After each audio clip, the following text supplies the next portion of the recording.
सुप्रभात साथियों।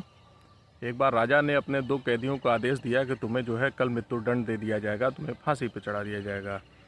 तो उसमें से एक कैदी को ये पता था कि राजा जो है अपने घोड़े से बहुत प्यार करता है। तो उसने कहा कि महाराज, अगर आप मुझे 1 साल का समय दे दें तो मैं आपके घोड़े को उड़ना सिखा दूंगा।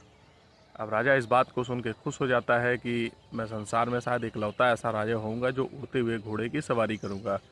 तो उसने उस व्यक्ति को जो है 1 साल की मोहलत दे दी और दूसरे को ये आदेश दिया कि इसे कल सुबह फांसी पे टांग दिया जाएगा।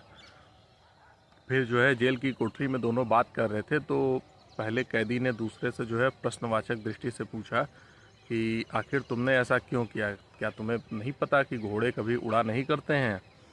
तो तुम केवल अपने जो है 1 साल अपनी मौत को टाल रहे हो, बस इससे और कोई फ़ायदा नहीं है। तो उसने कहा कि ऐसा नहीं है मित्र, मैंने अपने स्वतंत्रता के 4 विकल्प चुने हैं। पहला विकल्प ये है कि हो सकता है 1 साल के अंदर राजा मर जाए। दूसरा विकल्प ये है कि हो सकता है 1 साल के अंदर मैं भी मर जाऊं। और तीसरा विकल्प ये है कि हो सकता है 1 साल के अंदर घोड़ा ही मर जाए। और अगर ये तीनों नहीं होते हैं तो चौथा विकल्प ये भी तो हो सकता है कि हो सकता है मेरी मेहनत लगन से मैं घोड़े को उड़ना सिखा दूँ।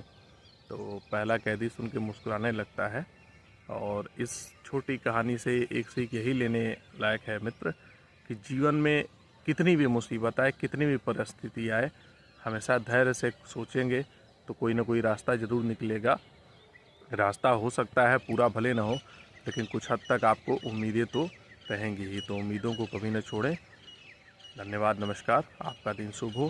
प्रतिदिन एक कहानी सुनने के लिए कृपया मेरे चैनल को सब्सक्राइब करें। धन्यवाद।